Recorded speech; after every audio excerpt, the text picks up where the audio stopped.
ప్రభు అయిన యేసుక్రీస్తు నామమున మీ అందరికి నా వందనాలు. కొలసీలు రాసిన మూడో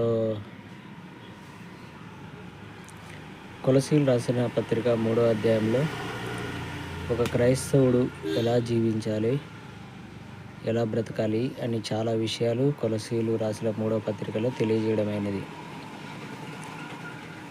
మనము క్రీస్తుతో కూడా చనిపోయిన వారమైతే పైనున్న వాటిని వెదకమని మనకి ఆ 3వ అధ్యాయంలో చెప్తున్నాడు. భూ సంబంధమైన వాటి మీద మనం మనసు పెట్టుకోకూడదు.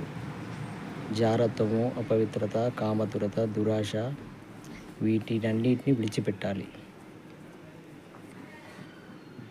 కోపము, దూషణ మాటలు, అబద్ధపు మాటలు, క్రోధము, ద్వేషము వీటన్నిటిని కూడా విడిచిపెట్టాలి. ఒక క్రైస్తవుడు ప్రేమ కలిగి జీవించాలి. జాలి, దయ, కరుణ కలిగి జీవించాలి.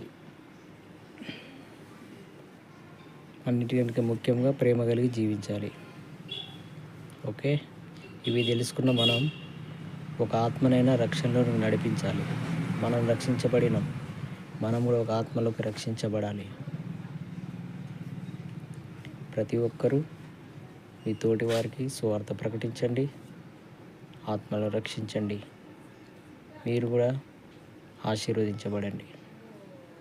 ఈ చిన్న వాక్యం దేవుడు దీవించును గాక. ఆమేన్.